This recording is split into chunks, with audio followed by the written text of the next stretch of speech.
Isa na namang masarap at quick and easy recipe para sa mga araw na abala tayo sa mga ganap sa buhay natin. Adobong pusit sa gata.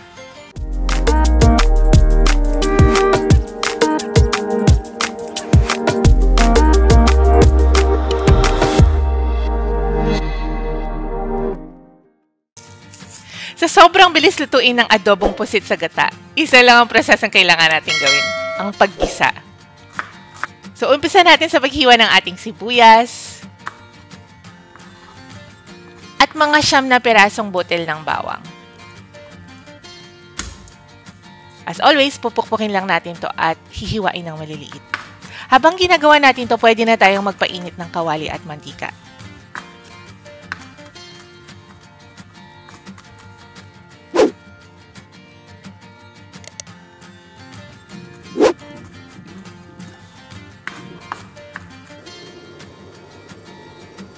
So, pag mainit na ang kawali at mantika natin, pwede na nating ilagay ang ating sibuyas.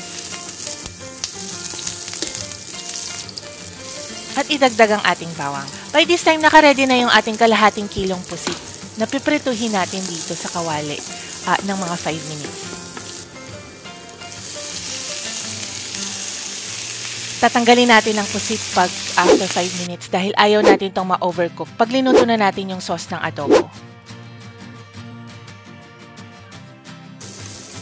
In the same pan, idadagdag na natin yung ating 2 cups of gata or coconut milk,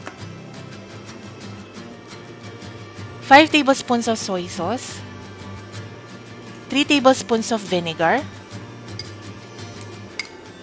2 teaspoons of bagoong,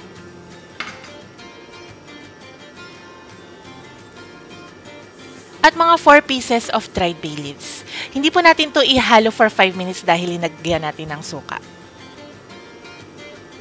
After 5 minutes, pwede na nating haluin.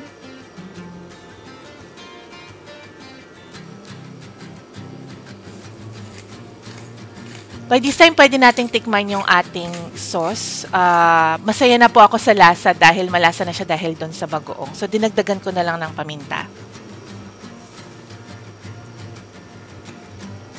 At pag kumukulo na yung ating sauce, pwede na nating idagdag yung ating pusit. This will cook for just about 5 to 10 minutes.